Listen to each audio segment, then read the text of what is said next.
संत इसलिए नहीं होते कि ये जानकारी देते हैं, संत इसलिए होते हैं कि इनके पास वो दिव्य शक्ति है।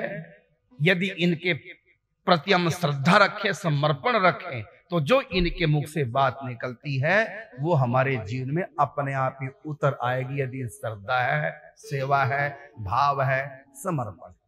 यदि ये सब कुछ नहीं है, श्रद्धा, भाव, सेवा, कोई समर्पण नहीं, और उधर से सत्संग सुन रहे हैं, बस वो खोपड़ी में तो घुस जाएगा लेकिन दिल में उतरेगा नहीं। खोपड़ी का मतलब क्या है? जो पाया खो दिया और पड़ गई खोपड़ी किसी काम की नहीं। तो सुना हुआ खोपड़ी में नहीं जाना चाहिए, सुना हुआ हृदय में उतरना चाहिए। तो श्रद्धा होगी तो हृदय में उतरेगा, और श्रद्धा नहीं है तो खोपड़ी में पहुंचेगा, और वहां जाके क्या करेगा? ये ज्ञान, गुरु से सीखा हुआ ज्ञान बिना श्रद्धा के खोपड़ी में जाके क्या करेगा? अहंकार को पैदा करेगा। मैं बहुत जानता हूं। फिर क्या करेगा? प्रवचन झाड़ेगा, जिंदगी में नहीं उतारेगा, भजन में प्रवृत्त नहीं होगा।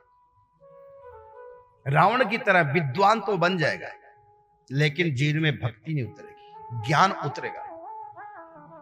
ज्ञान चढ़ेगा तो बुद्धि में, उतरेगा तो दिल में। ये चढ़ना है, ये उतरना है। और गीता में सूत्र दिया भगवान ने, बड़ा सुंदर सूत्र दिया, श्रद्धावान लभते ज्ञानम तत्प्रह संयतेन्द्रिय।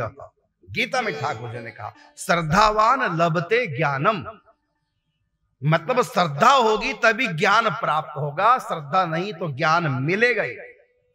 वो ज्ञान दूसरों के लिए होगा, अपने लिए नहीं होगा। बिना श्रद्धा के पाया हुआ ज्ञान दूसरे के तो उपदेश कर सकते हैं, पर उपदेश कुशल बहु तेरे, लेकिन जिंदगी में वो ज्ञान उतरेगा नहीं। बिना श्रद्धा के, बिना समर्पण के सुना हुआ ज्ञान चढ़ेगा खोपड़ी में और अहंकारी बना देगा रावण की तरह।